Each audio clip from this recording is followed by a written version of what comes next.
स्वागत है दोस्तों एक बार फिर हमारे अपने YouTube channel sports club official में। एक बार फिर मैं पलाश एडाव और स्पोर्ट्स की जो अपडेट है वो एक एक करके इस वीडियो में हम आज डिटेल में जान लेंगे। एक एक करके एक एक अपडेट पर नज़र डाल लेते हैं। तो सबसे पहले खबर पर नज़र डाल लेते हैं। भारत और श्रीलंका के बीच कल मुकाबला खेला गया था। 3 ODI मैचों की जो श्रृंखला, जिसका पहला मुकाबला कोलंबो के आर प्रेमदासा स्टेडियम में कल खेला गया, जिसमें भारत ने श्रीलंका को 7 विकेट से हरा दिया। और इस मैच में ईशान किशन ने डेब्यू मैच में अर्धशतक जड़ दिया और 59 रन उन्होंने बनाए, ताबड़तोड़ पारी खेली। वहीं पृथ्वी शॉ ने भी एक ज़बरदस्त अंदाज में बल्लेबाजी की, 43 रन उन्होंने भी बनाए और उन्हें इस मैच में मैन ऑफ द मैच चुना गया। इस मैच में कई हीरो रहे, जिसमें से पृथ्वी शॉ, शिखर धवन, वहीं ईशान किशन बल्लेबाजी के दौरान और गेंदबाजी में कुल चाह, बहुत बढ़िया कमाल की गेंदबाजी की उन्होंने और कई अरसे के बाद इन्होंने वापसी की टीम इंडिया में और अच्छा कमाल का प्रदर्शन किया है दोनों जोड़ी ने। तो 5 इस मैच के खास हीरो रहे, लेकिन वैसे तो अगर देखा जाए तो कई हीरोज़ रहे हैं कल के मुकाबले में, लेकिन 5 सबसे बेस्ट हीरो इस मुकाबले में रहे हैं। तो अब भारत ने पहला मुकाबला जीत लिया है। दूसरा मुकाबला जो है कल 20 तारीख को खेला जाना है। तो अब दूसरी खबर जो बात कर लेते हैं, जिम्बाब्वे और बांग्लादेश के बीच मुकाबला खेला गया था, ODI मुकाबला था। इस मैच में बता दें सबसे पहले, जिम्बाब्वे ने 50 ओवर में 240 रन बनाए। 241 रनों का लक्ष्य था बांग्लादेश के सामने और बांग्लादेश ने इस मुकाबले को 3 विकेट से जीत लिया। 49.1 ओवर में 242 रन 7 विकेट के नुकसान पर बांग्लादेश ने बना लिया, यानी कि 3 विकेट से मुकाबला बांग्लादेश ने जीत लिया है। और अब अगली खबर की ओर नज़र डाल लेते हैं। इंग्लैंड और पाकिस्तान के बीच T20 मुकाबला खेला गया है। 3 T20 मैचों की ये श्रृंखला, इसमें दूसरा मैच जो रहा, इंग्लैंड ने पाकिस्तान को हरा दिया 45 रनों से, 45 रन से इंग्लैंड ने पाकिस्तान को हरा दिया। और अब ये जो श्रृंखला है 1-1 से बराबरी पर है, मतलब दोनों टीमें 1-1 की बराबरी पर खड़ी हुई है। इस मैच में मोइन अली को मैन ऑफ द मैच चुना गया और मोइन अली ने इस दौरान 36 रन और 2 विकेट भी लिए थे। तो ऑलराउंड प्रदर्शन मोइन अली ने किया कल। तो ये थी 3 मुकाबले जो हुए कल इसकी बात। और भारत और श्रीलंका के बीच जो कल मुकाबला खेला गया, उसमें शिखर धवन ने कई रिकॉर्ड्स अपने नाम किए। उन्होंने 23 रन बनाने के साथ ही साथ उन्होंने जो 6000 का आंकड़ा है वो पार कर लिया और MS धोनी, सौरभ गांगुली जैसे खिलाड़ियों को उन्होंने पीछे छोड़ दिया है और वो चौथे खिलाड़ी हैं जो 6000 रन सबसे तेज़ बनाने वाले बल्लेबाज बन गए। चौथे नंबर के स्थान पर उनका नाम शुमार है। अब शिखर धवन ने एक और रिकॉर्ड अपने नाम किया, वो है उन्होंने 10,000 रनों का आंकड़ा जो पार किया तेज़ी के साथ। तो 10,000 रन बनाने वाले बल्लेबाजों की लिस्ट में भी उनका नाम शुमार हो गया है। कल उन्हें 35 रन चाहिए थे 10,000 रन पूरे करने के लिए और वो उन्होंने पूरा कर लिया कल रिकॉर्ड। और 10,000 रन बनाने वाले बल्लेबाज भी अब वो बन गए हैं भारत की ओर से। और एक रिकॉर्ड शिखर धवन ने नाम किया है, वो है श्रीलंका के खिलाफ सबसे तेज़ 1000 रन बनाने का। तो तेज़ी के साथ श्रीलंका के खिलाफ इंटरनेशनल क्रिकेट में 1000 रन बनाने वाले बल्लेबाज के रूप में भी उन्होंने अपना नाम स्थापित किया है। 1000 रन बनाने की लिस्ट में भी उनका नाम शामिल हो गया है। अब 1000 रन बनाने वाले बल्लेबाज भी श्रीलंका के खिलाफ शिखर धवन बन गए हैं। और शिखर धवन ने बतौर कप्तान MS धोनी और सौरभ गांगुली को भी पीछे छोड़ दिया है। बतौर कप्तान इतनी अच्छी पारी, 86 रनों की तेज़ पारी बतौर कप्तान उनके नाम रही है और सौरभ गांगुली और MS धोनी जैसे दिग्गजों को भी उन्होंने पीछे छोड़ दिया है। टोक्यो ओलंपिक में जो है 41 साल बाद अब जो है इंतज़ार ख़त्म होने वाला है। भारतीय हॉकी टीम जो है उनका 41 साल बाद जो इंतज़ार है वो अब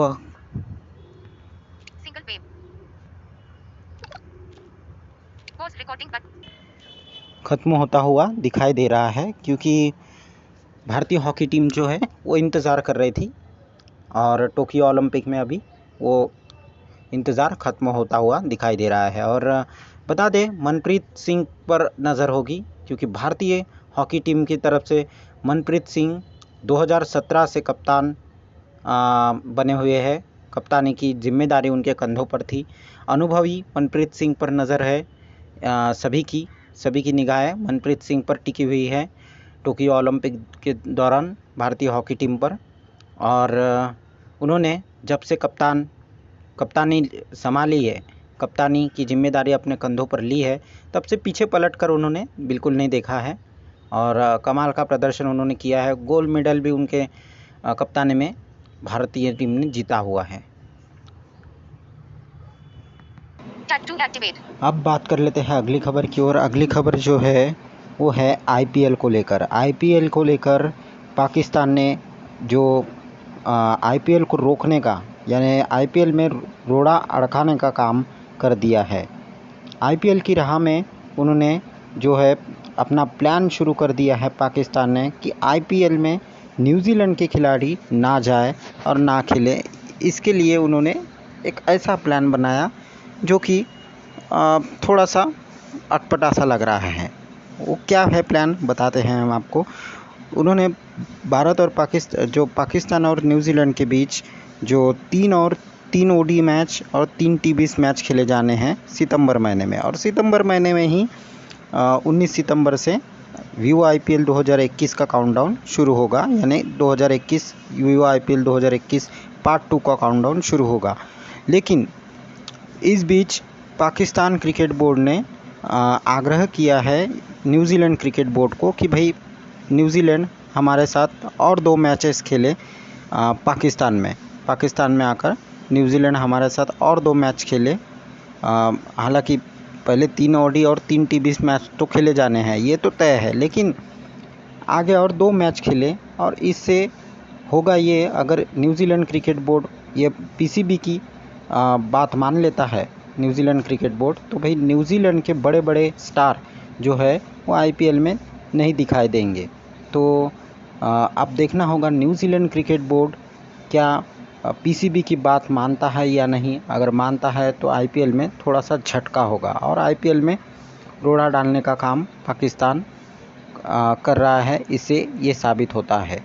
तो अब देखना होगा क्या पीसीबी की बात न्यूजीलैंड क्रिकेट बोर्ड मानता है या नहीं। तो अब अगली खबर की ओर बात कर रहे थे। भारत और श्रीलंका का जब मुकाबला ख़त्म हुआ और उस दौरान शिखर धवन जो प्रेजेंटेशन में इंटरव्यू देने गए और उस दौरान उन्होंने एक बयान दिया है। उन्होंने तारीफ़ की है ईशान किशन और सूर्य कुमार यादव जैसे खिलाड़ियों की। उन्होंने कहा है कि भाई ईशान किशन और पृथ्वी शॉ तो इतने तेज़ रफ्तार से खेल रहे थे, 15 ओवर में ही मैच फिनिश कर दिया। मैंने कहा कि भाई थोड़ा सा कंट्रोल, थोड़ा सा धीरे खेलो, लेकिन किसी ने नहीं मानी और 15 ओवर में उन्होंने मैच ख़त्म ही कर दिया, लगभग मैच फिनिश ही कर दिया था। लेकिन बहुत अच्छा खेला दोनों ने और सूर्य कुमार यादव ने भी अच्छा फॉर्म दिखाया, अच्छे फॉर्म में दिखाई दिए सूर्य कुमार भी, और अच्छी पारी उन्होंने भी खेली, छोटी पारी लेकिन तेज़ तर्रार पारी। वहीं कुलचाह की भी जोड़ी कई अरसे के बाद हमें एक साथ खेलते हुए दिखाई दी, तो उनकी भी तारीफ़ की है और हार्दिक कुणाल की भी उन्होंने जमकर तारीफ़ की। उसके बाद ईशान किशन का भी इंटरव्यू लिया गया था जब टीवी पर आए थे ईशान किशन सोनी 10-3 पर, और उस दौरान भी उनसे पूछा गया अजय जडेजा और साबा करीम जैसे जो एक्सपर्ट्स थे, उन्होंने पूछा कि भाई इतनी जल्दी में आप थे, इतनी दमदार पारी खेली आपने, पहली गेंद में छक्का लगाया, क्या आप तय कर आए थे या फिर पिच को देखकर आप सोचे या फिर आपने कुछ अलग सोचा था? तो उन्होंने कहा है कि भाई पहले गेंद में छक्का मारना मेरा कंफर्म था, मैंने सोच ही लिया था कि भाई पहले गेंद में ही छक्का मुझे मारना ही है। और 50 ओवर जब उन्होंने पीछे विकेट कीपिंग की तो उन्होंने तभी तय कर लिया था कि ये पिच मेरे लायक की है, मेरे काम की पिच है और मैं यहाँ पर 100% ही पहली गेंद पे छक्का लगा सकता और उन्होंने तय कर लिया था। और बर्थडे बॉय थे ईशान किशन और डेब्यू मैच में बहुत अच्छा परफॉर्मेंस किया है और एक रिकॉर्ड भी उनके नाम दर्ज हुआ है। ईशान किशन ने डेब्यू मैच में 23 रन बनाकर वो दुनिया के दूसरे बल्लेबाज बन गए हैं जिन्होंने डेब्यू मैच में 23 पारी खेली और अच्छी पारी, और वो भारत के पहले बल्लेबाज बन गए हैं। और पहली गेंद पर भी उन्होंने छक्का लगाया था, ज़बरदस्त पारी रही थी। तो ये थी ईशान किशन की भी बात और भारत और श्रीलंका क्रिकेट अपडेट की भी बात। अब टोक्यो ओलंपिक में जो खबर आ रही है वो थोड़ी सी बुरी खबर है। वो खबर ये है कि भाई टोक्यो ओलंपिक में जो टीम गई है ओलंपिक खेलने के लिए, वहाँ से जो खबर है कोविड-19 को लेकर, कोविड का खतरा है वो लगातार दिखाई दे रहा है वहाँ पर और एथलीट में। और वहाँ पर देखा जाए तो 3 केसेस कल और आए थे। तो भाई ये थोड़ी सी बुरी खबर है ओलंपिक खेल के लिए। तो 30 जुलाई से ओलंपिक खेल शुरू होना है, लेकिन उससे पहले हम चाहेंगे कि भाई कोई भी खिलाड़ी अब कोविड पॉजिटिव ना आए, और इसके लिए खिलाड़ियों को भी खास ध्यान देना होगा अपने आप पर और अपनी सेहत पर। वहीं जो इसके जो मैनेजमेंट स्टाफ है वहाँ पर उनको भी ध्यान देना होगा, और जो बायो बबल के ही अंदर जो नियम दिए हैं उनके अंदर ही इन्हें रहना होगा। अब एक बयान संजय मांजरेकर ने दिया है। साबक अजीत आगरकर और संजय मांजरेकर के बीच थोड़ी सी बयानबाजी हुई, और वो किसको लेकर, रवि शास्त्री और राहुल द्रविड़ को लेकर, कि अजीत आगरकर ने कहा है कि भाई रवि शास्त्री के बाद राहुल द्रविड़ ही कोच बन सकते, लेकिन संजय मांजरेकर ने कहा है कि भाई राहुल द्रविड़ अभी कोच बनने के मूड में नहीं है ऐसा मुझे लगता है। और रवि शास्त्री ने जो अपने कार्यकाल में काम किया है वो अभी अच्छा ही है, और अब तक जो भी काम कर रहे हैं वो भी अच्छा ही है। और अजीत आगरकर ने भी कहा है कि भाई जी हाँ, बिल्कुल सही कहा आपने कि WTC फाइनल में हार के अलावा और कोई उतना बेकार काम हुआ नहीं है। बाकी सब रवि शास्त्री के कार्यकाल में अच्छा ही हुआ है और अच्छा ही काम कर रहा है रवि शास्त्री। और राहुल द्रविड़ के बारे में संजय मांजरेकर ने कहा है कि भाई अंडर-19 को क्रिकेटर को उन्होंने बनाया है, तो वो अंडर-19 क्रिकेटर पर ध्यान देने की कोशिश करेंगे फ़िलहाल तो। और अजीत आगरकर ने कहा है कि भाई राहुल द्रविड़ को ऑडिशन देने की ज़रूरत नहीं है, ऑडिशन वो ऐसे ही कोच परफेक्ट है। तो ये था राहुल द्रविड़ और रवि शास्त्री के बीच की जो कोचिंग की बातें हैं वो अजीत आगरकर और संजय मांजरेकर के बीच चलती रही। तो ये थी कुछ हमारी आज की अपडेट। हमारा टेलीग्राम चैनल है स्पोर्ट क्लब ऑफिशियल करके, वहाँ पर आप ज्वाइन हो सकते हैं। टेलीग्राम चैनल पर ज्वाइन हो जाइए और वीडियो को लाइक करना मत भूलिए। हमारे YouTube channel sports club official के जो वीडियोस हैं उनको लाइक कीजिए, शेयर कीजिए अपने दोस्तों तक। सब्सक्राइब नहीं किया हो हमारे यूट्यूब चैनल को तो सब्सक्राइब भी कर लीजिएगा। तो इस वीडियो में इतना ही, फिर बाकी अपडेट के लिए हमारे चैनल स्पोर्ट्स क्लब को फॉलो करते रहिए।